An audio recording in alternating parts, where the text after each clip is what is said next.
샬롬 할렐루야. 창세기 50장 1절에서 14절입니다.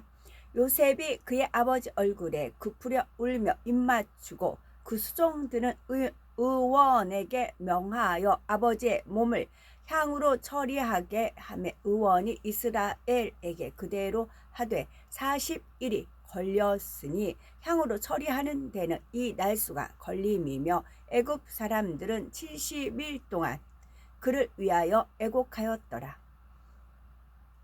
그를 위하여 곡하였더라. 곡하는 기한이 지나매 요셉이 바로의 궁에 말하여 이르되 내가 너희에게 은혜를 입었으면 원하건대 바로의 귀에 아뢰기를 우리 아버지가 나로 맹세하게 하여 이르되 내가 죽거든 가나안 땅에 내가 파놓은 묘실에 나를 장사하라 하였나니 나로 올라가서 아버지를 장사하게 하소서. 내가 다시 오리이다 하라 하였더니 바로가 이르되 그가 네게 시킨 맹세대로 올라가서 네 아버지를 장사하라. 요셉이 자기 아버지를 장사하러 올라가니 바로의 모든 신하와 바로 궁의 원로들과 애굽 땅의 모든 원로와 요셉의 온 집과 그의 형제들과 그의 아버지의 집이 그와 함께 올라가고 그들의 어린 아이들과 양떼와 소떼만 고센 땅에 남겼으며 병거와 기병이 요셉을 따라 올라가니 그 때가 심히 컸더라. 그들이 요단강 건너편 아따 타작 마당에 이르러 거기서 크게 울고 애통하며 요셉이 아버지를 위하여 7일 동안 애곡하였더니 그 땅 거민 가나안 백성들이 아담 마당의 애통을 보고 이르되 이는 애굽 사람의 큰 애통이라 하였으므로 그 땅 이름을 아벨 미스라임이라 하였으니 곧 요단강 건너편이더라. 야곱의 아들들이 아버지가 그들에게 명령한 대로 그를 위에 따라 행하여 그를 가나안 땅으로 메어다가 마므레 막벨라 밧굴에 장사하였으니 이는 아브라함이 헷족소 에브론에게 밭과 함께 사서 매장지를 삼은 곳이었더라. 아멘.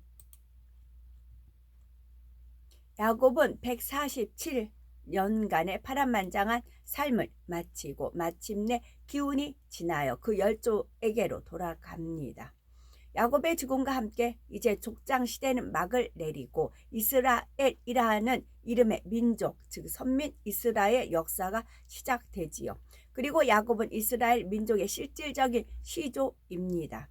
창세기 35장 9절에서 12절을 보면 야곱이 맏단 아람에서 돌아오매 하나님이 다시 야곱에게 나타나서 그에게 복을 주시고 그에게 이르시되 네 이름이 야곱이다마는 네 이름을 다시는 야곱이라 부르지 않겠고 이스라엘이 네 이름이 되리라 하시고 그가 그의 이름을 이스라엘이라 부르시고 그에게 이르시되 나는 전능한 하나님이니라 생육하며 번성하라 국민과 많은 국민이 네게서 나고 왕들이 네 허리에서 나오리라.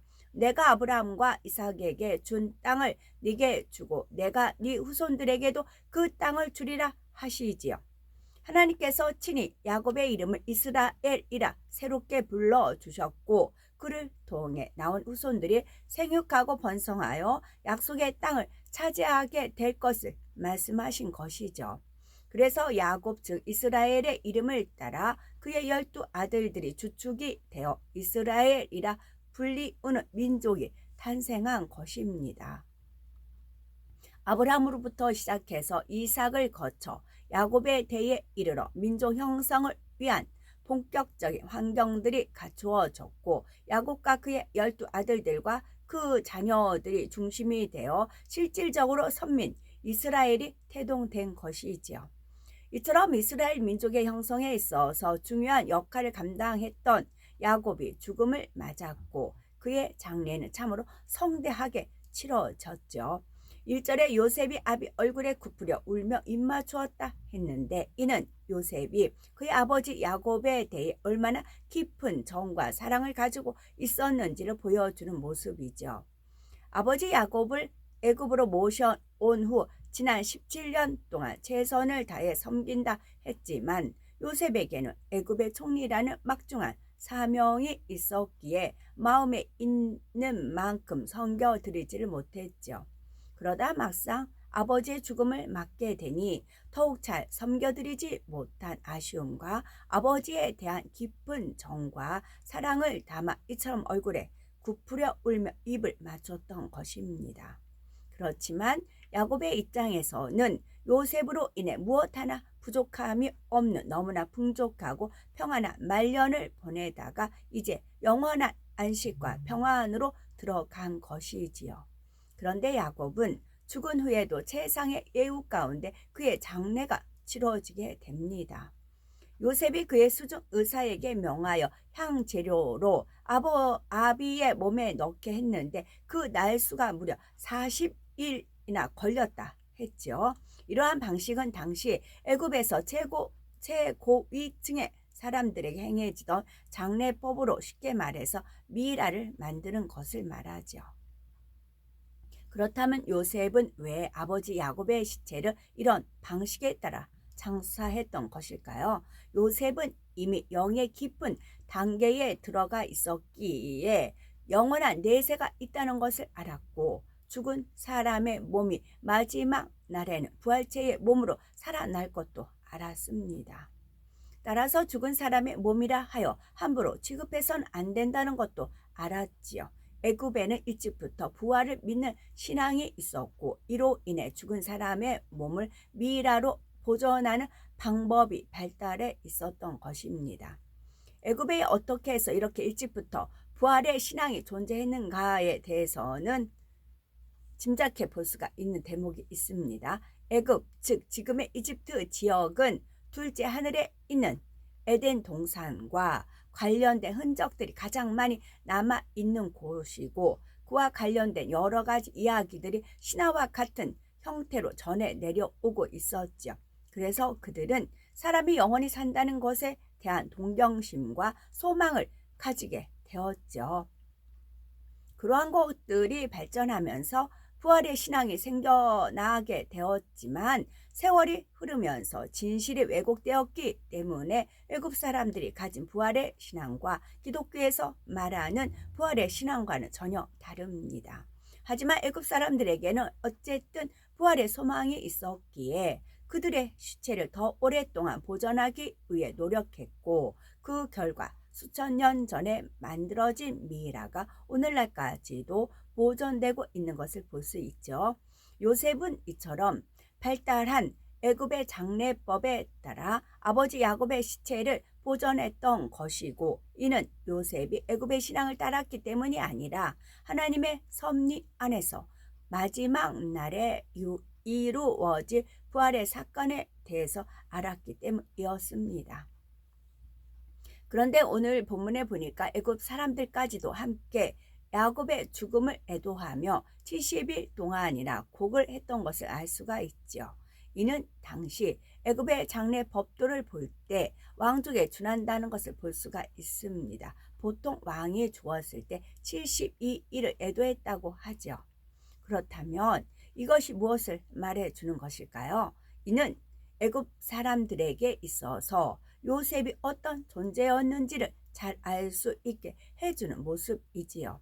애굽 사람들이 이방인인 야곱의 죽음에 대해 70일 동안이나 애도하며 곡을 한다는 것이 결코 누가 억지로 시킨다고 되는 일이 아니죠.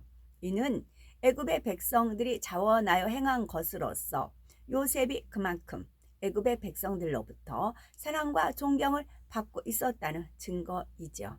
더욱이 이처럼 왕족에 준하는 대우를 하여 70일 동안이나 애도하는 일은 바로와 그의 신하들에게도 모두 동의해 주지 않는다면 이루어질 수 없는 일이었던 거죠.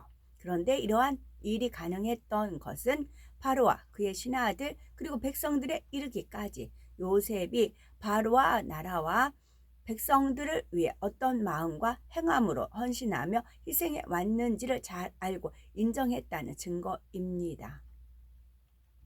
그래서 모두가 요셉에 대한 존경심과 진심에서 우러나오는 마음으로 이와 같이 요셉의 아버지인 야곱의 죽음을 함께 애곡할 수가 있었죠. 결국 하나님의 사람 요셉 한 사람으로 인해 요셉에게 속한 모든 가족들에게까지도 얼마나 큰 은총이 임해 있는지 잘 알 수 있게 해주는 장면입니다. 이는 오늘날 우리도 마찬가지입니다. 우리 자신이 하나님의 사랑받는 사람이 되고 그래서 주변의 무사람들로부터 사랑받고 인정받는 사람이 된다면 우리 자신뿐만 아니라 우리에게 속한 사람들, 즉 가족이나 함께하는 모든 사람에게까지도 큰 은총이 임하게 된다는 말입니다.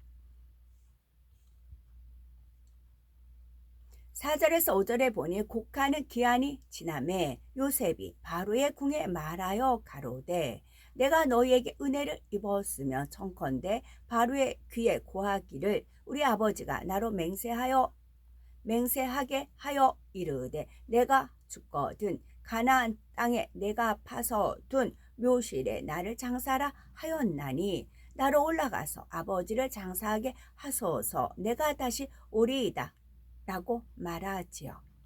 여기에도 바로 요셉의 겸손함과 지혜가 담겨 있습니다.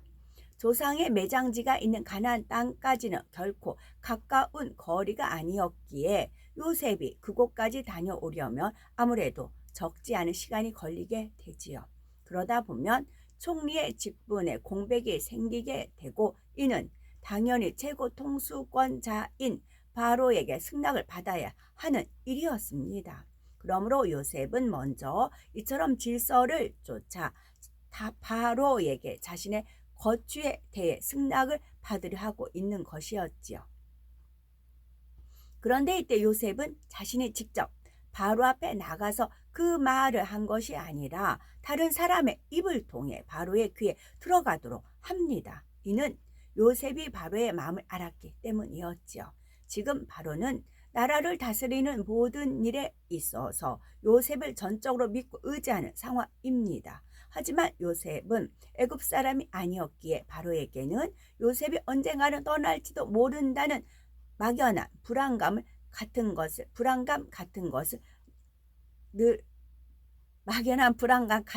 늘 있었지요. 따라서 이런 상황에서 요셉이 직접 나가 잠시라도 나라를 비우겠다고 말을 하면 바로의 마음에는 조금이나마 염려가 될 수 있지요. 요셉의 입장에서는 자신이 섬기는 바로에게 이러한 조금의 괜한 염려까지도 주는 것을 원치 않았죠. 그래서 요셉은 바로에게 가장 부드럽고 아무런 부담도 주지 않으면서 자신의 말을 대신 전할 수 있는 사람을 찾았습니다. 바로와 늘 교통하며 서로 간에 신뢰 관계가 쌓여 있는 사람, 요셉은 이런 사람을 통해 자신의 말이 자연스럽게 바로에게 들어가도록 하는 방법을 택했던 것이지요. 요셉은 바로가 편안한 마음 가운데서 자신이 원하는 것을 들어줄 수 있도록 하기 위해 이처럼 환경을 조성해 갔던 것입니다. 윗분을 섬기는 자로서의 요셉의 사려 깊고 섬세한 마음을 잘 알 수 있게 해주는 모습이지요. 더욱이 이때 요셉은 자신의 입장에서 얼마든지 요구할 수 있는 것을 말함에 있어서도 지극히 겸비한 자세로 나오는 것을 봅니다.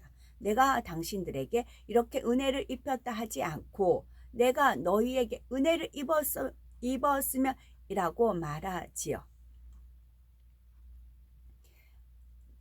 저 같은 입장에서는 이제 요셉이 이런 상황이 있으면 바로한테 가서 말을 해야 되는데 어떻게 할까 기도를 하는 거지요. 하나님 어떻게 해야 될까요? 고향에서 아버지를 모셔야 되겠는데 왕한테 말은 해야 되겠고 이걸 어떻게 할까요? 기도를 하죠. 그럼 하나님이 지혜를 주십니다. 직접 건네지 말고 다른 사람을 거쳐서 말하는 게 좋다는 지혜가 옵니다. 그러면 그 다른 사람을 누구로 했으면 좋을까요? 라고 기도를 하죠. 그러면 그 사람이 접근해 옵니다. 아 맞다 저 사람이구나. 그래서 말을 전하 그런 식으로 루트를 짜지는 거지요. 특히 이제 저가 이제 교회에서 신앙생활 할 때는 목사님한테 어떤 말씀을 전해야 돼요. 그 안에 그 가운데 누가 있어? 사모님이 계시잖아요. 절대 1대1로 목사님 안 걸쳤어요, 저는. 꼭 사모님한테 일부러 전화해서 사모님이 전화하게끔 했어요. 그 절차를 그래서 하자가 없었어요. 아이가 다 똑같았거든요, 세 사람이. 그 당시 나이 30대. 36, 5, 6, 7, 3년 신앙생활 했는데 셋이 나이가 똑같았어요. 그래서 절대 그 질서를 안 깼어요, 저는요. 뭘 하든지. 사모님한테 얘기하고 사모님이 전달하게끔 하고, 그럼 사모님이 전달받아서 저한테 하고. 항상 그랬어요. 그래서 하자가 없었어요. 나중에 환상 본 것에 대해서도 목사님한테 직접 안 하고 사모님한테 이런 환상을 봤다고 얘기를 했어요. 근데 전달 과정에서 이게 잘못 전달이 되는 경우는 있었습니다. 그래서 목사님 답답하니까 저한테 직접 물어보신 적이 있어요. 그래서 제가 설명하니까 목사님 대뜸 알으셨어요. 그래서 근데 그럼 중간에 사모님이 전달한 입장에서는 또 이렇게 난처한 그런 입장인 것을 한번 제가 경험한 바가 있지요. 그래서 그걸 보고 또 삼가 조심을 했지요. 이게 질서를 깨지 않으면서도 뜻을 목적을 이루는 것입니다. 하나님께 기도하면 지혜를 주시더라고요. 요셉은 애굽을 구한 은인이요 지금도 총리로서 애굽을 치리해 가며 나라에 너무나 큰 유익과 은혜를 주고 있었죠. 요셉은 이러한 자신의 공적을 내세우지 않았고 도리어 자신이 은혜를 입은 것으로 말하고 있습니다. 이방인인 자신을 총리로 발탁하여 오늘날에 이르기까지 사랑하고 인정하며 함께 해준 것에 대해 오히려 은혜를 입었다 말하고 있지요. 물론 이때 은혜를 입었다는 말 안에는 서로 간에 은혜를 주고 받으며 사귐을 가졌다는 의미도 담겨 있지만 요셉은 늘 자신이 베푼 것을 내세우기보다는 늘 자신을 낮추며 상대를 낮게 여기는 이러한 겸손한 마음을 가지고 있었던 것입니다. 이 또한 우리가 요셉과 우리 자신을 비교하여 돌아보아야 할 분야입니다. 어떤 사람은 자신이 뭔가 조금만 잘한 게 있으며 어찌하든 그것을 드러내기 원하고 다른 사람들로부터 인정받고 칭찬받기를 원하지요. 또한 상대에게 어떤 부탁할 일이 생겼을 때는 내가 예전에 당신에게 그렇게 해주었으니 이번에는 당신이 이렇게 해주어야 하지 않겠느냐 하는 식으로 결국은 대가를 요구하는 경우도 있지요. 그러나 이렇게 자신을 드러내기 원하고 어떤 일을 해주면서도 나중에 그 일에 대해 어떤 식으로든 보상을 원하는 사람은 주변 사람들로부터 인정받을 수도 없고 사랑받을 수도 없습니다. 설령 어떤 사람이 그런 사람으로부터 은혜를 입었다 해도 저 사람은 나중에 분명히 이 일을 가지고 어떤 대가를 바랄 텐데 하는 마음이 있기 때문에 마음에서부터 우러나는 감사가 나올 수가 없지요. 또한 사람들에게 자신이 한 일을 드러내기 원하고 그래서 인정받고 칭찬받기 원하는 사람은 이미 자신이 한 일에 대해 대가를 받은 것이었으므로 은밀한 중에 보시고 갚아주시는 하나님으로부터는 받을 것이 없게 된다는 사실도 알아야 합니다. 이에 대해 마태복음 6장 2절에서 4절에 말씀하시기를 그러므로 구제할 때에 외식하는 자가 사람에게 영광을 얻으려고 회당과 거리에서 하는 것 같이 너희 앞에 나팔을 불지 말라. 진실로 너에게 이르노니 저희는 자기 상을 이미 받았느니라. 너는 구제할 때에 오른손에 하는 것을 왼손이 모르게 하여 네 구제함이 은밀하게 하라. 은밀한 중에 보시는 너희 아버지가 갚으시리라 하셨지요. 이처럼 요셉도 자신이 어떤 큰일을 했다 해서 그것을 드러내거나 사람에게 보이려 하지 않았고 오히려 주변을 더욱 살피며 섬겼기 때문에 자신이 직접 드러내어 말하지 않는다 해도 결국 주변의 사람들로부터 인정받고 사랑받는 사람이 될 수가 있었던 것입니다. 그러한 열매가 지금 아버지 야곱을 장사하는 과정에서 다시 한번 밝히 드러나고 있는 것이지요. 요셉이 원하는 말을 전해 들은 바로는 기쁜 마음으로 그의 청을 허락합니다. 더욱이 7절에서 8절에 보면 요셉이 자기 아버지를 장사하러 올라가니 바로의 모든 신하와 바로 궁의 장로들과 애굽 땅의 모든 장로와 요셉의 온 집과 그 형제들이 그 아비의 집이 그와 함께 올라갔다 말씀하고 있지요. 야곱의 장래에 애굽의 모든 장사된 사람들까지도 다 함께 했던 것을 알 수 있습니다. 이는 9절에 병거와 기병이 요셉을 따라 올라가니 그때가 심히 컸더라 했지요. 이는 요셉의 아버지 야곱의 장래를 바로와 그 나라의 모든 백성들이 어떠한 마음과 행함으로 치러주고 있는지를 잘 나타내주는 장면입니다. 만약 야곱이 가나안 땅에서 말년을 보내고 그곳에서 조용히 세상을 떠났다면 과연 그의 장래가 어떻게 치러졌겠습니까? 물론 자녀들과 그의 후손들에 의해서도 나름대로 성대하게 치러지기는 했겠지만 그것이 지금 받고 있는 이러한 애호와는 비교가 되겠는지요. 이 모든 것은 하나님의 섭리 가운데 자신의 사명을 온전히 마무리해낸 야곱에게 주시는 하나님의 은총이었으며 또한 이것은 그의 아들 요셉이 있었기 때문에 가능할 수가 있었던 일이었지요. 요셉이 애굽의 바로와 그 백성들로부터 사랑받고 존경받는 사람이었기 때문에 요셉 자신의 장래가 아님에도 불구하고 그 아버지 야곱의 장래를 이처럼 국가적인 차원에서 성대하게 치러주었던 것입니다. 이것은 누가 시켜서 되는 것도 아니고 요셉이 애굽의 총리라는 지위와 권세를 이용해서 할 수 있는 일도 아니었습니다. 세상에서도 흔히 어떤 사람이 어려운 처지에 놓이게 되었을 때 그가 평소에 쌓아놓은 덕과 선행이 드러나게 된다는 말을 하지요. 평소에 주변의 사람들과 어떤 관계를 맺어왔고 또 얼마나 그들의 마음을 얻었는가에 따라 막상 자신이 도움을 받아야 할 상황이 되었을 때 그 열매가 드러나게 된다는 말이죠. 정말 덕과 사랑으로 주변을 섬기며 좋은 관계를 쌓아온 사람이라면 어떤 어려운 일이 생겼을 때 자신이 직접 나서서 도와달라고 말하지 않아도 주변에서 알아서 도와주는 경우가 많습니다. 그러나 반대로 주변을 섬기지도 못했고 좋은 관계를 쌓아놓지도 못했으며 덕과 선으로 심어놓지도 않은 사람은 막상 어려운 처지에 놓였을 때 아무리 주변 사람들에게 도와달라고 간청을 해도 애면당하고 마는 경우가 많지요. 물론 주 안에서는 나에게 잘 대해주고 서로 좋은 관계를 맺어왔던 사람만 그가 어려울 때 도와주는 것이 아니라 오히려 그렇지 못했던 사람에 대해 더 큰 사랑과 관심으로 보살피고 도와주는 것이 진정한 사랑이요 선입니다. 그래서 마태복음 5장 46에서 47절에 보면 너희가 너희를 사랑하는 자를 사랑하며 무슨 상이 있으리요 세리도 이같이 아니하느냐 또 너희가 너희 형제에게만 무난하며 남보다 더 하는 것이 무엇이냐 이방인들도 이같이 아니하느냐 말씀하셨지요. 그러므로 자신에게 잘해주고 섬겨주는 사람에게만 잘해주거나 어떤 대가를 바라고 해주는 것이 아니라 누구를 대하든지 마음 중심에서 우러나온 섬김과 사랑으로 행하셔야 되겠지요.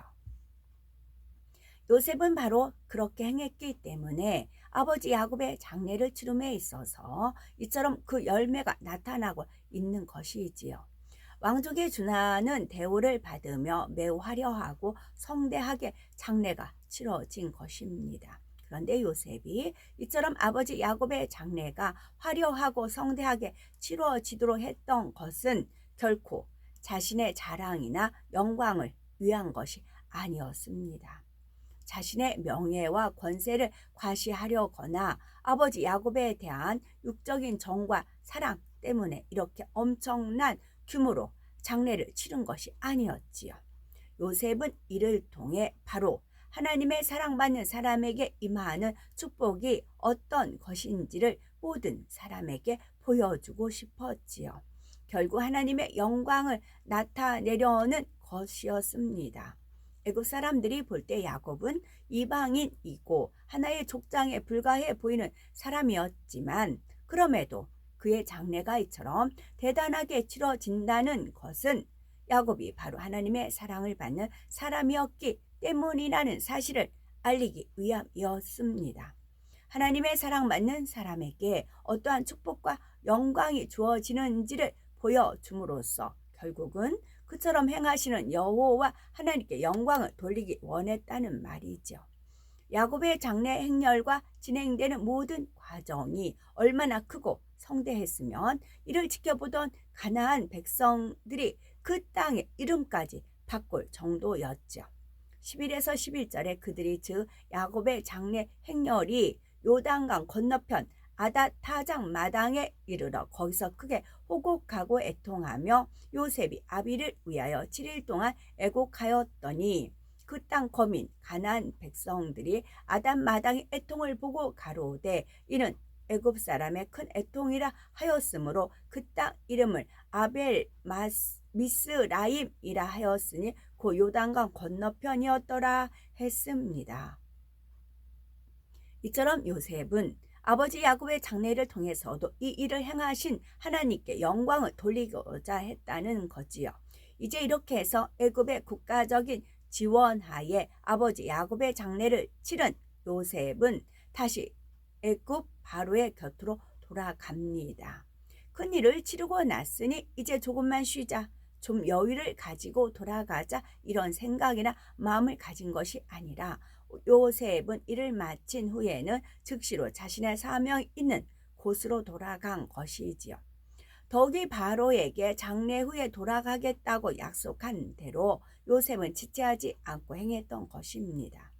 이처럼 요셉은 늘 그 입술의 말을 지키며 자신의 유익을 쫓아 변개하지 않았기 때문에 바로는 물론이고 주변의 사람들로부터도 늘 신뢰를 받을 수가 있었지요. 우리도 입술의 말을 지킨다는 것이 얼마나 중요한지를 깨달아야 하죠. 나에게 이런 사정이 있으니까 이해하겠지, 이 정도는 변개하는 것이 아니겠지, 이러한 사사로운 것들이 쌓여서 결국 변개하는 사람이 되는 것이며 하나님 앞에서도 사람 앞에서도 신뢰를 잃게 되고 마는 것입니다. 고린도후서 10장 17절에 보면 자랑하는 자는 주 안에서 자랑할지니라 하셨죠. 주 안에서의 자랑은 이 생의 자랑이나 자기 영광을 위한 것이 아니라 그 목적이 하나님께 영광을 돌리기 위한 것이므로 주 안에서의 자랑은 하나님께서도 기뻐하십니다. 예를 들면 우리가 치료받고 축복받고 응답받는 내용을 간증하는 것은 결국 주 안에서의 자랑이지요. 내가 하나님의 은혜로 이와 같이 응답받고 축복받았다고 간증함으로써 그 영광을 하나님께 돌리는 것입니다. 그래서 따라서 이 생의 자랑 가운데 나오는 자기 자랑과 주 안에서 하나님의 영광을 위해 하는 자랑은 반드시 구분이 되어져야 하죠. 우리가 이런 분야를 잘 분별해야 되겠죠. 오직 하나님의 영광을 위해서 주 안에서 자랑하는 만큼 자랑은 해도 끝이 없죠. 아버지 하나님께 영광을 돌릴 수가 있다면 요셉도 아버지 야곱의 장래를 그처럼 성대하게 치르게 했던 것은 결국 하나님의 영광을 나타내기 원했기 때문이었습니다. 하나님으로부터 사랑받고 보장받는 사람에게 하나님께서 얼마나 큰 축복과 존귀로 함께 하시는지를 확실히 나타내 보였던 것이지요. 이처럼 자기를 드러내려는 마음이 없이 겸손한 마음 가운데 하나님의 영광 위에 사는 사람은 잠언 16장 12절에 겸손은 존귀의 앞잡이니라는 말씀처럼 하나님께서 높이셔서 존귀한 자로 세우시는 것입니다. 우리도 이러한 하나님의 손길을 체험하며 나가야 되겠고 늘 자기 자신을 낮추고 상대를 섬기면서 먹든지 마시든지 무엇을 하든지 오직 하나님의 영광을 위해 사는 우리가 되어서 하나님 앞에 존귀히 세움을 받는 우리가 되어 하나님께 범사의 영광 돌린 우리가 되어야 되겠습니다. 아멘.